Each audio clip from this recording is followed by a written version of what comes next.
Watchword, Pride and Prejudice, Secret Files Revealed.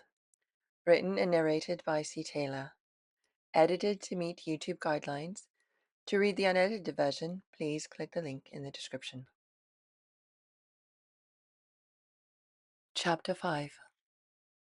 That night, in the privacy of their chambers, Mr. Darcy was at ease and not at all put out by the situation. Lizzie, on the contrary, was quite distressed and could not understand Mr. Darcy's lack of concern. More pressing was their wedding night, and she needed to ensure she could protect Mr. Darcy from any connection to her.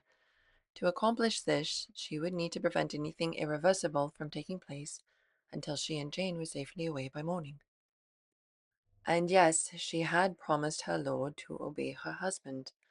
Honoring that would require she pacify him before he made a request that would cause damage to the future she wished to have. Mr. Darcy's valet assisted him with his clothes. A lady's maid that was assigned to assist Lizzie helped remove her clothing down to her shift. Lizzie then requested a night jacket, for to Lizzie the night was abnormally cool. The lady's maid looked as if she did not agree. Once the maid let down her hair, Lizzie excused her for the rest of the night. Lizzie readied 2 glasses of fine wine that was gifted to the newlyweds. Thankfully, there was some residue left in her ring, and the powder would still be full strength even though Jane had prepared it 5 days earlier. She hoped there would be enough, but it was the only option she had. She heard Mr. Darcy dismiss his valet. Now was her chance. She made sure to affix a serene smile, careful not to utter a word in hopes he did not mandate what a husband is entitled to from his wife. Mr. Darcy's eyes glistened as he took the glass. To her relief, he drank it complete. The powder would show its effects soon. Lizzie guided Mr. Darcy to the bed, his serene countenance turning to shock as he understood something was amiss. "Miss Bennet, what have you done?" Mr. Darcy's question was labored and slow, but the tone demonstrated real fear. "Mr. Darcy, I am sorry. I did not trust you would not require what is your husbandly right." Lizzie felt the sudden need to defend her actions. "You do not understand what you have condemned me to," his desperation evident. Lizzie's heart broke as she started to understand she may have made a cruel mistake. She helped situate him on the bed. "Are you haunted by night terrors?" His hand reached for hers, his eyes confirming his answer. She clasped it. "I cannot undo what I gave you, but I will not leave you this night. I am here for as much as it will help," she promised. This seemed to appease him slightly before his eyes closed. She kept hold of his hand, ensured his breathing remained deep and slow. She observed it would quicken from time to time.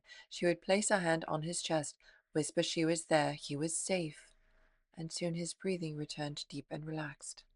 Lizzie did not sleep that night. She stayed watch over Mr. Darcy, and indulged in admiring him. She pricked a small spot on her leg, left a mark on the sheets that would confirm what she knew the maids would be required to report. It would seal their union in the eyes of the church, but still allow her the freedom to find a union that would not bring shame to either her partner or any issue they would create. By morning, Lizzie called her maid and readied for the journey back to Longbourn. She kept her eye on Mr. Darcy. At the slightest sign of distress, she would direct the maid away from the room, then move to calm him. He was peaceful by the time she left the room to reunite with Jane. Fearing to enter the room she once shared with Jane, Lizzie directed her bags be brought to a waiting room until the time they would leave. Jane and Mr. Bingley were aggrieved to leave each other. Mr. Bingley inquired why Mr. Darcy was not attending Lizzie. She insisted she did not have the heart to wake him, as he had accomplished so much on this mission. Surely he earned this rest. Mr. Bingley looked as if he did not believe Lizzie's account. The carriage arrived. Jane and Lizzie would need to start their journey. Mr. Bingley embraced Jane in such a manner Lizzie was obliged to look away, though neither asked her to, or seemed to notice she was there at all. Lizzie aided things along by assisting the servants with their combined bags and made her way to the carriage. She meant to return to escort Jane when Mr. Bingley brought her in Lizzie's stead. Both girls were helped into the carriage, and soon they were away. Lizzie heard a disturbance from the palace steps. Mr. Darcy had run from the doors, down the steps, not completely dressed. His valet followed quickly to catch up. Lizzie's eyes caught with his as Mr. Bingley turned to his friend, clearly astonished by his state. Mr. Darcy's eyes held hers even as Mr. Bingley inquired about Mr. Darcy's situation. The carriage turned. Mr. Darcy spoke to Mr. Bingley while still watching her until they reached the road. Lizzie finally settled back in her seat. The blatant longing she saw in Mr. Darcy's eyes deeply unsettled her. She had been so careful to ensure nothing changed last night, but she could not deny the feeling that indeed everything had. Lizzie, your plan was the most ambitious, dangerous work of folly I have ever had the misfortune to review. Do you have any understanding of what could have happened if anything had gone amiss? Give me one reason, just one reason I should not lock you into the cellar for the sheer number of orders you disobeyed over the past few days. Mr. Bennet seemed unusually displeased with her. My plan successfully dispatched another threat to Jane and confirmed the intentions of Napoleon's armies. Jane was able to align herself with Mr. Bingley, though they will not be able to announce their union until after the threats have been concluded, and I learned the reinforcements you arranged were very skilled and quite proficient. Lizzie became distracted as memories rose of Mr. Darcy's warm eyes gazing upon her while he waited for her to share what they had observed on the table in the tent. Mr. Bennet held her gaze for a moment longer before resigning into his chair. I said just one. Later, Charlotte Lucas came to call upon the Bennet family and announced they were all invited to a party at Lucas Lodge. Lizzie contemplated the offer. Surely Sir Lucas, who had been campaigning to be considered of particular importance to Netherfield, would invite all of its inhabitants. Jane would not deny a chance to see Mr. Bingley again. They had not seen each other since leaving the palace.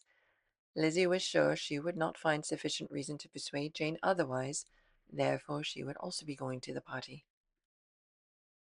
She would be in the same room as Mr. Darcy for the first time since their wedding night. Would she see loathing in his eyes now? Are you not excited, dearest Lizzie? Jane asked once they were both alone in the privacy of her room. Lizzie concealed her dread with a serene smile. Of course, but our situation is not the same as yours and Mr. Bingley's. While you will get to smile and talk with him, Mr. Darcy and I are very much at odds in public. We will merely be able to glare at each other with disdain through the party. The party, as it were, was more pleasant than Lizzie had anticipated.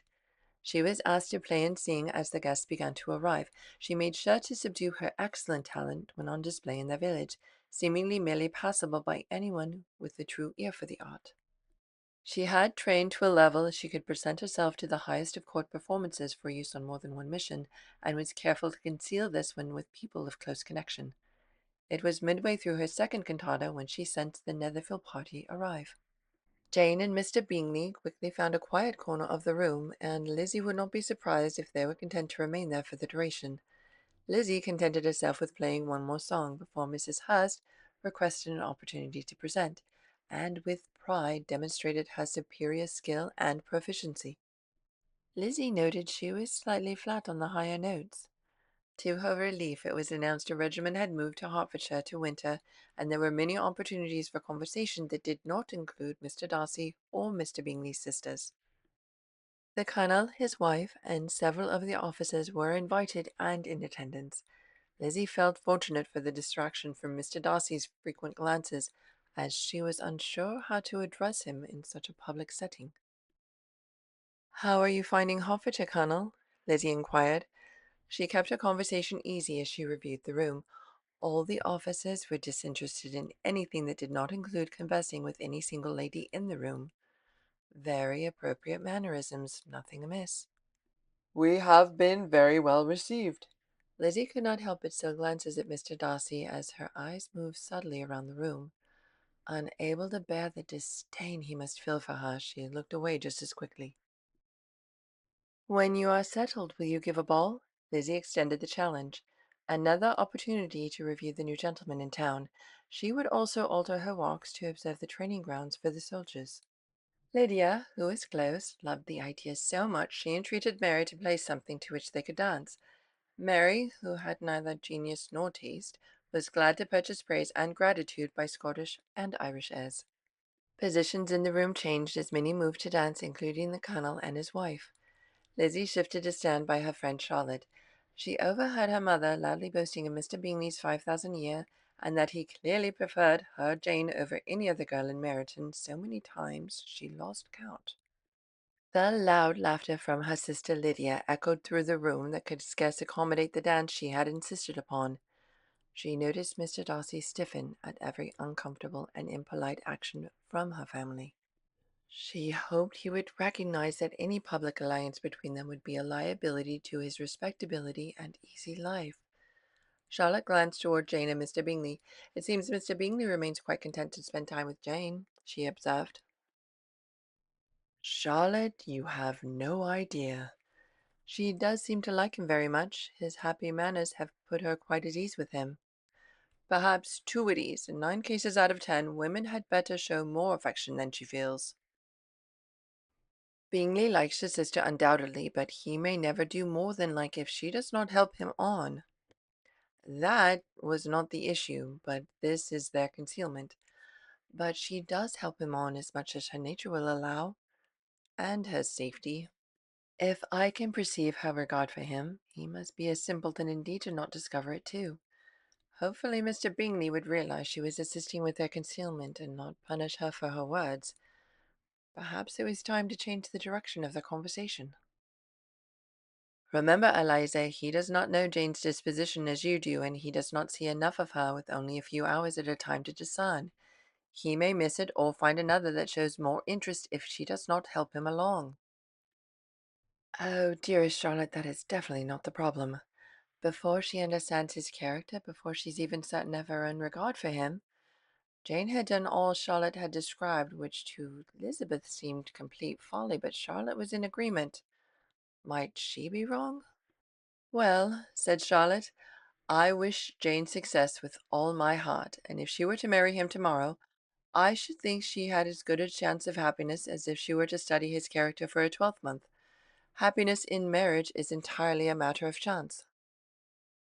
There will always be disappointments and vexations, and it is better to know as little as possible of the defects of the person with whom you are to pass your life." If Lizzie didn't know better, she would have thought Charlotte knew. "You make me laugh, Charlotte, but it is not sound. You would never act in this way yourself." A familiar loud laugh sounded from the dancers. Her sister Lydia was allowing some of the officers to tease her with her hair ribbons. Did the girl possess any sense at all? I should speak with my sister before she exposes us all to ridicule. Again. Lizzie started to move toward her sister. Sir Lucas had approached Mr. Darcy, hoping to be the first in town to garner favor with their affluent guest. "Such a charming amusement dancing is for young people, is it not, Mr. Darcy? Such a refinement to any polished society." "And unpolished," Mr. Darcy observed. Disdain remained etched in his features. Sir Lucas's smile faltered. Sir? Every savage can dance." Lizzie overheard the exchange and had to conceal the laugh it inspired. He really was one of the cleverest men she had ever encountered. She did not, however, anticipate Sir Lucas would attempt to ease the discomfort of his conversation by seizing the opportunity of her moving past them at that moment presented. "Ah, Miss Eliza, why are you not dancing?" Sir Lucas intercepted her as skilled as a chess master. Before she could escape, he took her hand and guided her back to Mr. Darcy. "Mr. Darcy, allow me to present this young lady to you as a very desirable partner." Lizzie steadied herself to look upon his countenance without betraying the disdain they needed to show all in attendance. "You cannot refuse with such beauty before you, I am sure." "If you only knew how easy it would be for him," Lizzie mused. "Indeed, sir, I have not the least intention of dancing. Please do not suppose I move this way in order to beg for a partner." "I would be very happy for the honor of dancing with you, Miss Bennet," Mr. Darcy offered. Lizzie gazed at him. His words, the gleam in his eyes seemed so genuine. Would she ever determine when he was deceptive or when he was truthful? Why did she so want to believe him now? Painfully, she declined. Sir Lucas seemed quite distressed by her answer. You excel so much in dance, Miss Eliza, that it would be cruel to deny me the happiness of seeing you dance. You see, Mr. Darcy has no objection, although he has expressed his dislike for the amusement in general. Lizzie smiled. Mr. Darcy seems all politeness at your party, Sir Lucas. Her hope that by giving Sir Lucas the credit for Mr. Darcy's current good humour, she could manage her escape. He is, and why should he not be, considering the inducement? He directed around the happy party. It succeeded. I beg you would excuse me. Lizzie curtsied politely and continued toward her sister. Sir Lucas, distracted by showing Mr. Darcy paintings of his more illustrious ancestors, did not notice Lizzie's departure, and Lizzie took a location that kept Lydia aware she was being monitored. Mr. Darcy, with great difficulty, finally extracted himself from conversing with Sir Lucas when the Colonel came to thank the good host. Caroline Bingley seized the opportunity to console the family friend for what she was sure to be an unpleasant afternoon spent in an undeserved house. I believe I can guess your thoughts at this moment, Mr. Darcy. Her movement intimately close behind him to speak softly into his ear. I should imagine not. Mr. Darcy controlled his irritation at being distracted from observing Miss Bennet. You are thinking how insupportable it would be to spend many nights in such tedious company. Caroline's tone and the conspiratorial nature of her statement intent on inspiring an emotional connection with the desirable single gentleman. It was time to let her know it would not serve. No, indeed, my mind is more agreeably engaged. I've been meditating on the pleasure which a pair of fine eyes in the face of a pretty woman can bestow. He let that idea linger, allowing Miss Bingley her own conclusion before setting her aright.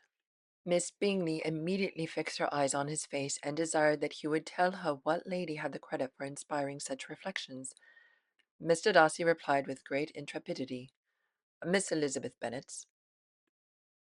He desired to set her right about his wife, though he could not disclose that, at least not yet. To his relief, she finally backed away from him. Miss Elizabeth Bennet? She let out a nervous laugh to hide her discomfort. I am all astonishment.